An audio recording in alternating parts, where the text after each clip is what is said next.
Mən Azərbaycan Respublikası Müdafiə Nazirliyinin Almaniyada siyasi sığınacaq almış ehtiyatda olan orta rütbəli zabiti Qabil Məmmədov.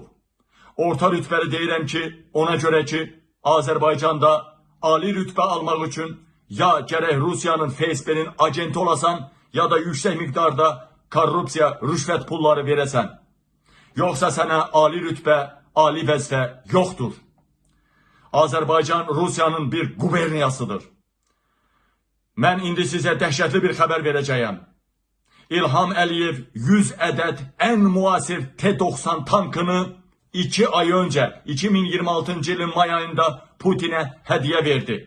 Baxın, Avropa Birliyinə, Avropa Şurasına yaxın getmək istəyən İlham Əliyev düşmən tərəfi necə silahlandırır.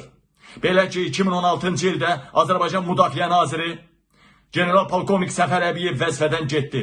Onun yerinə nazirliyi tamamilə ələ alan Rusiya agenti Nəcməddin Sadıqov 3 batalyonu, 3 taboru T-90 tankları ilə təchiz eləmək fikrinə düşdü.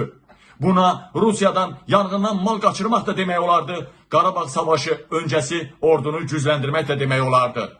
3 taborun T-90 tankları ilə silahlandırılmış 3 tabora göre 100 tank alındı. Her biri 30 milyon dolardan 3 milyar dolar karşılığında en muasir 100 adet T-90 tankı alındı.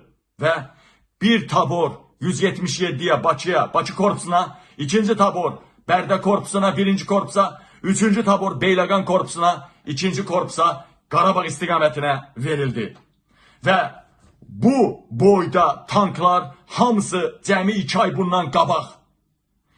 16. ildə alınan tanklar 2026. ilin may ayında Putin'e hediye edildi. Pulsuz hediye edildi.